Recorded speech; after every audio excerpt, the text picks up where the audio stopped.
first podcast from Holistic Matters in 2022. This is the monthly Medicinal Herbs series with host Sara Le Brun Blashka. And this week, our guest is naturopath and medical herbalist Berris Burgoyne, who talks with us about a very common topic at this time of year, detoxification.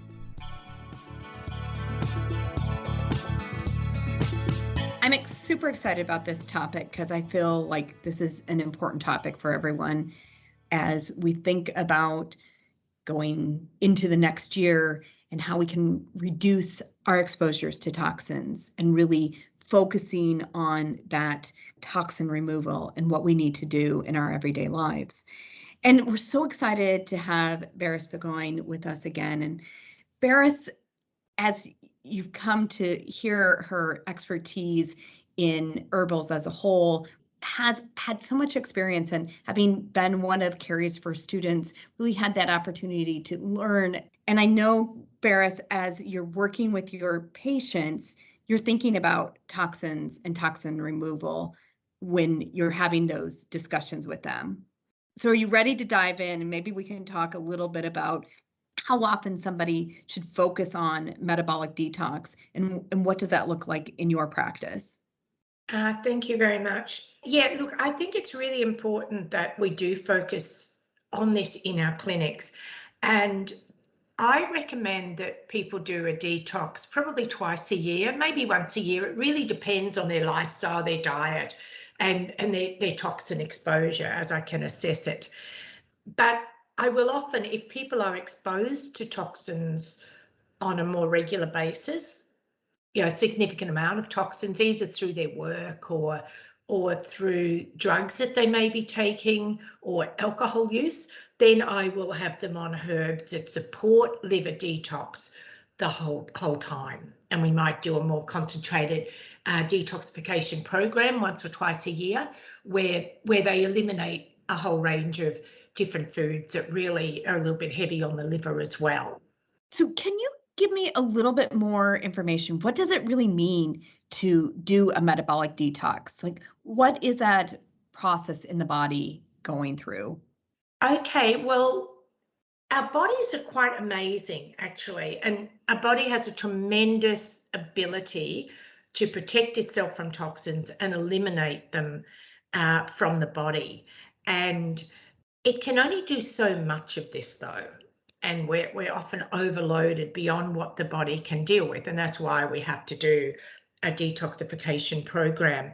And there's a number of organs involved in the detoxification in our bodies: the liver, the kidneys, the lungs, the gut, the skin, etc. But it's the liver that's a major organ of detoxification, and it actually has the capacity to process the toxins so that they can be eliminated either through the bladder or the bowel. So when we're using herbs that support liver detoxification, or when we've got people on a detoxification program, there's two parts to that. One is that, as I said, we would eliminate things like alcohol, caffeine, high fats in the diet, particularly high saturated fats, etc.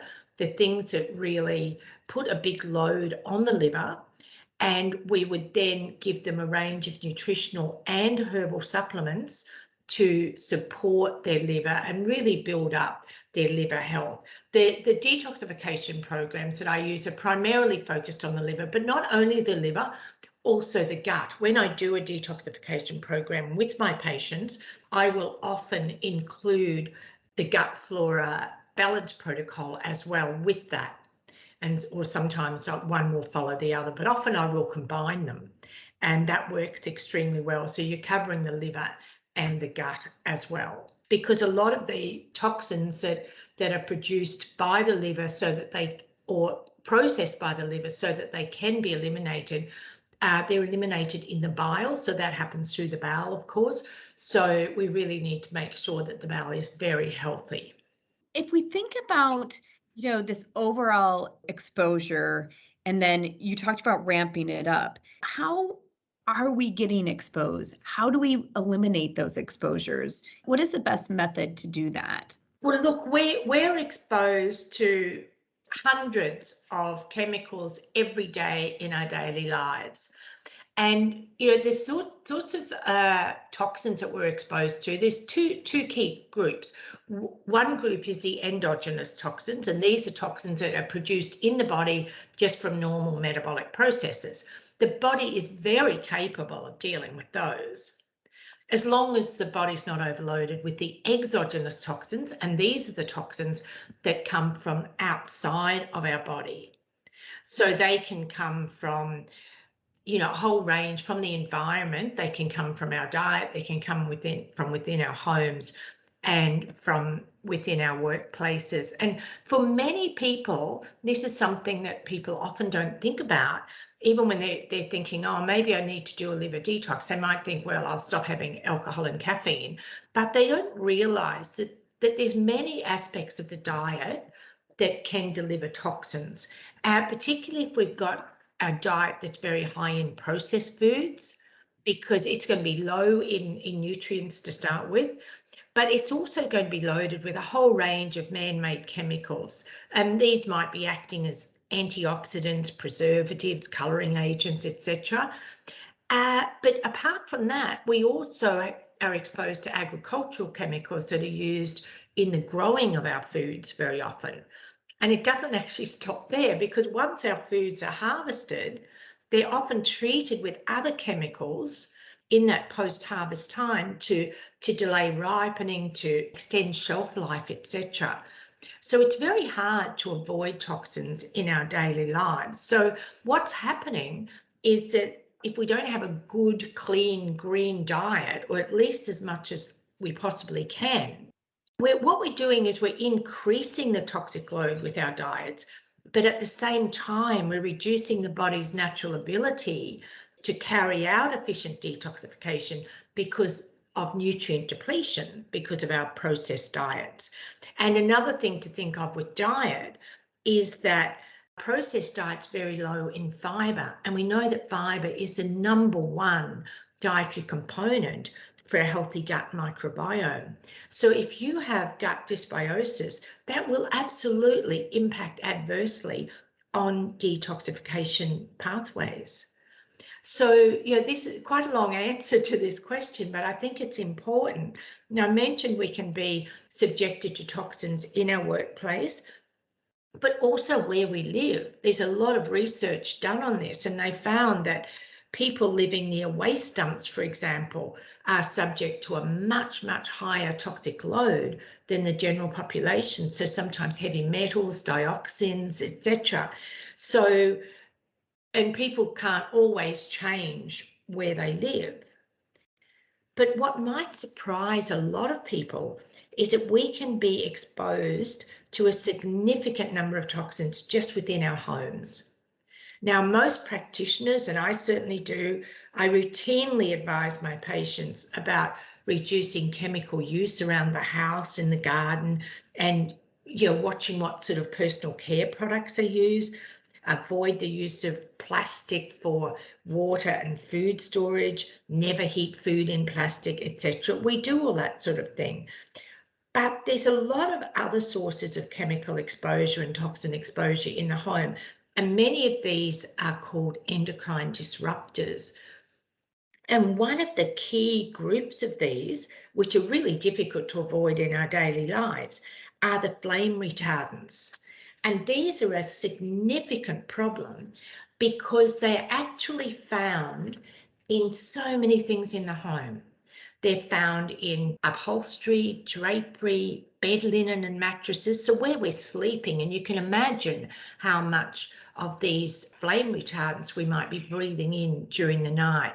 They're in clothing, electronics, household appliances, and a whole range of building materials, including insulation. And they can sort of come off the fabrics or appliances that they're on, and we often find them in high quantities in house dust, and they find them in high quantities in the lint of clothes dryers as well. So make sure you dust your house and clean out the filter in your clothes dryer, because it will contain a lot of these flame retardants. But we also find them in automobiles and a whole range of public transport like planes, trains, buses, etc.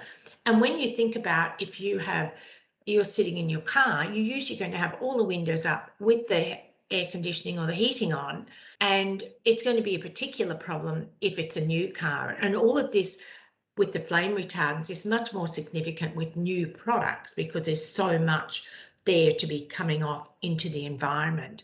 So if you can imagine you're seeing a patient who has just moved into a brand new home and they've got all new furnishings and soft furnishings, and they might have brought a new car as well.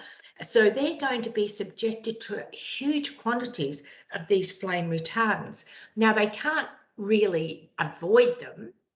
They can air the house, they can try and drive with the windows open in the car sometimes, but they're not going to be able to totally avoid them. So what we need to do is explain all of this to them and explain the necessity of improving the detoxification pathways and reducing the oxidative stress, the free radicals that are produced because of all of this, to keep them healthy and help the body cope with all of these things, because these are things that the body's not actually designed to cope with in the quantities that we're subjected to.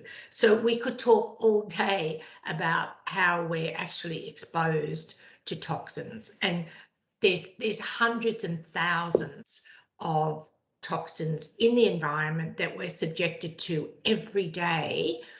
And we can try and eat organic food as much as possible and try and live chemical free as much as possible, but we don't always have a lot of control over what's in the air we're breathing and to some extent the water that we're drinking. It's interesting. I had read a study, I think it was done in 2019 or 18, looking at cord blood, and in that study showed the amount of chemicals, and I think it was close to 100 plus in cord blood of an infant, right? Oh yes, it's just, and the amount of chemicals in breast milk, for example, in the placenta, it's just scary, absolutely scary. And even like, we often think of somebody maybe who works in, a chemical factory or somewhere would have those kind of exposures, but you see people who work in an office who, in general have less exposures, but there's exposures on the paper and, as we said, the foods and on and on. I mean, I thought one point that you had about the foods that we eat and the standard American diet, that SAD diet, really does contribute significantly to both nutrient depletion, which we need to fire our mechanisms of detox, and then adding things like other chemicals that would be in those canned foods and so on. You spent some time briefly talking about the liver. Can you dive a little bit deeper in how the liver really supports our toxin removal?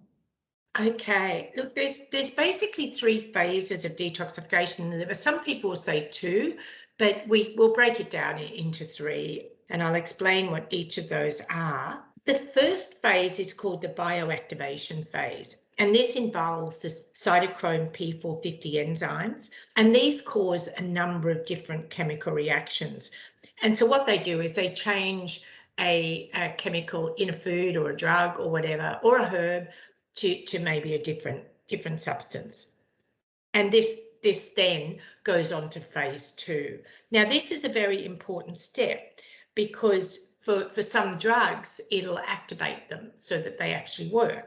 It does make substances more toxic very often. And a really good example of this is acetaminophen. And it definitely depends on phase 1 to convert it to a more active compound. But the new compound is much more toxic, particularly to the liver, than acetaminophen itself. So we're really reliant then on the phase 2 liver detoxification to come in, and this is what we call the conjugation phase. So what it does is it converts these toxic compounds to water-soluble molecules. So now they can be easily eliminated. And this can happen via the urine. In many cases, it will happen, as I said before, through the bile and then through the bowel.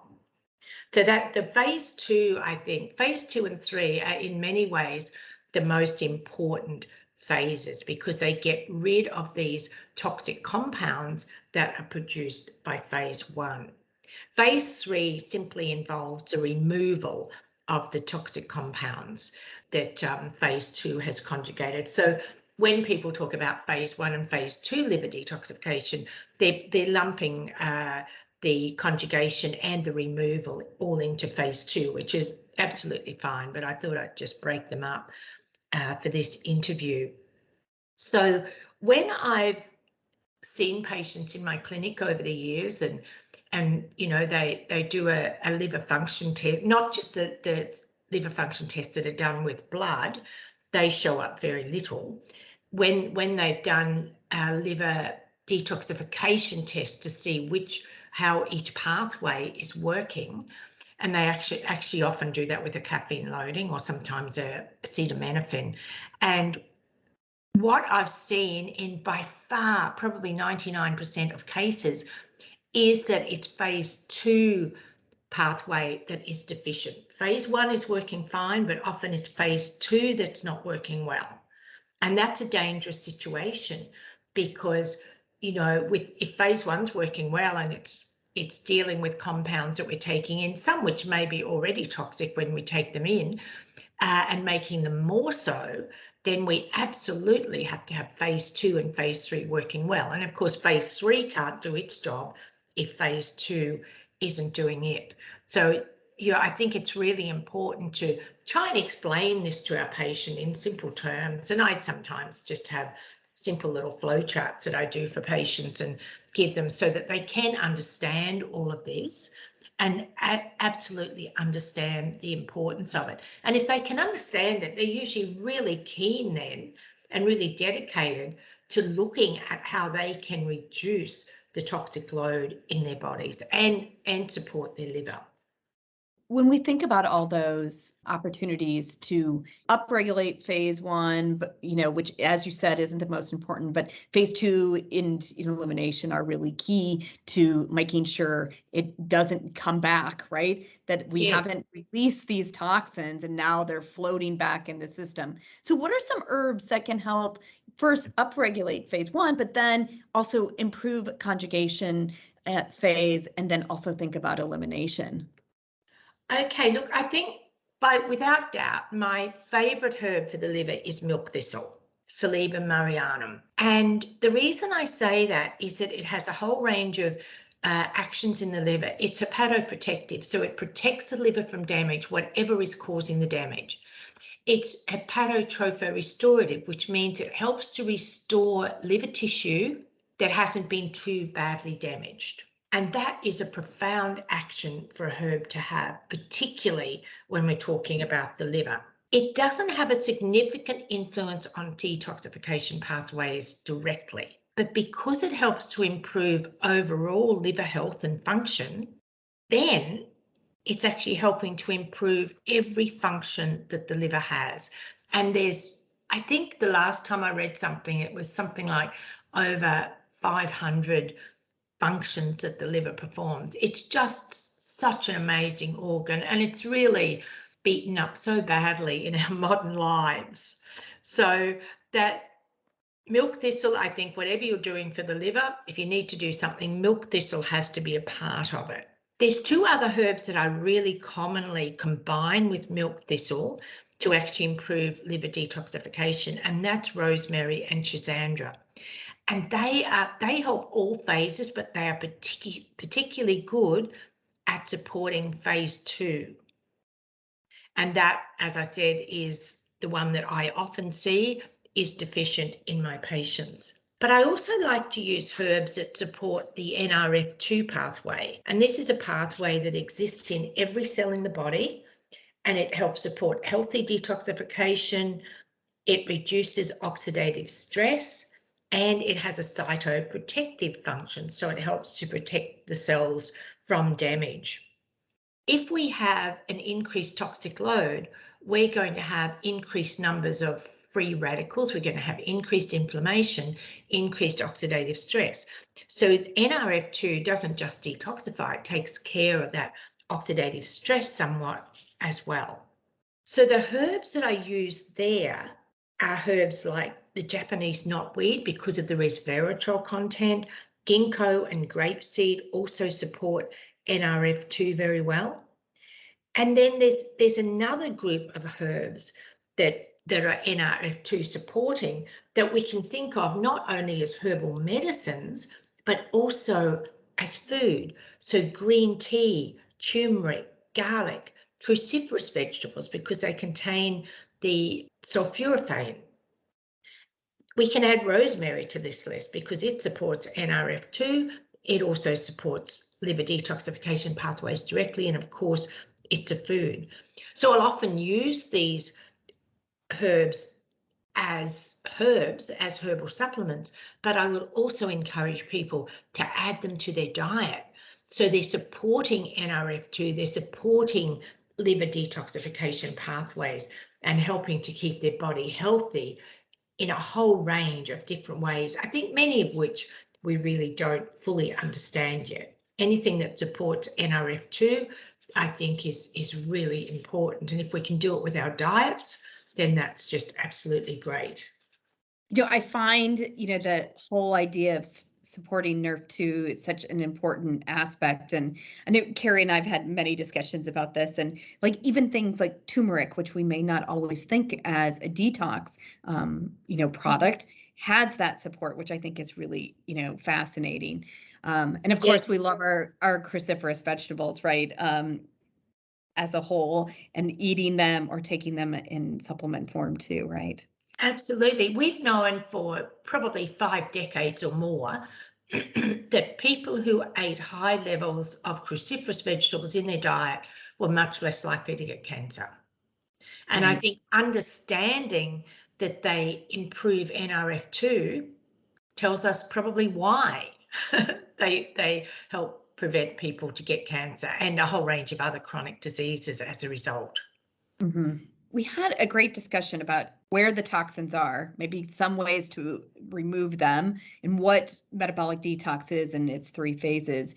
What would be those kind of last things that you would like to leave our audience with when they're thinking about herbs to help with metabolic detox, and what really is that opportunity that you see that they can improve upon their overall health through detoxification?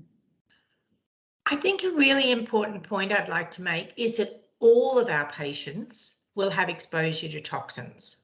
And the degree to which this occurs will depend on a whole range of factors, some of which I've already discussed, and many of which you can't change.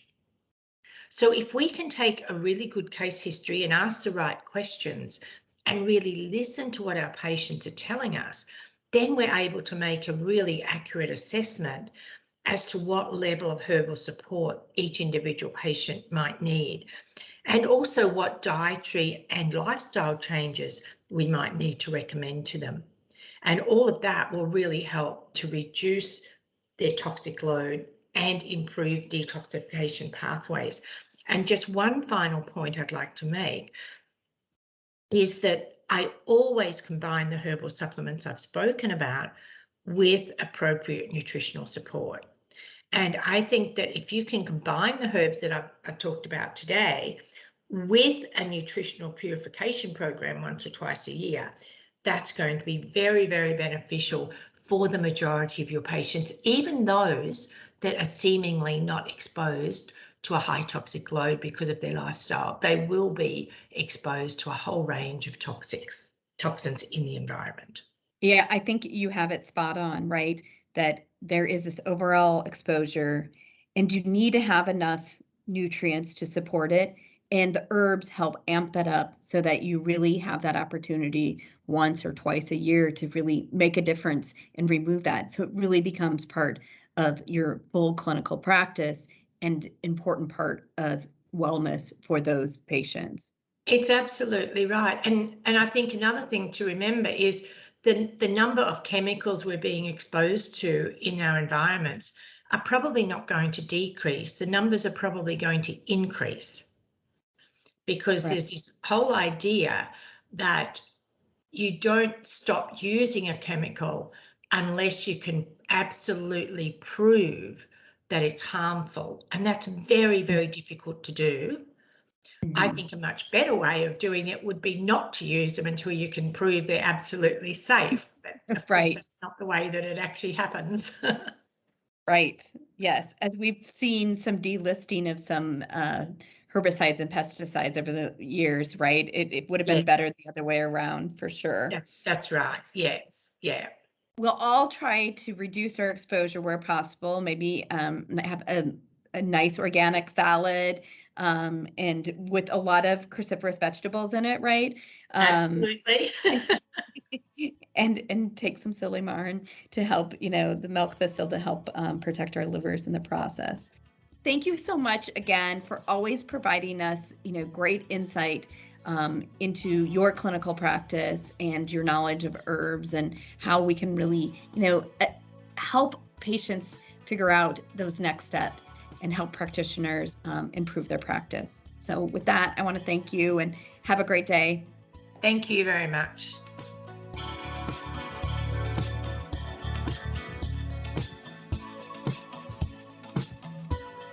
Thank you for listening to this episode of the Holistic Matters podcast.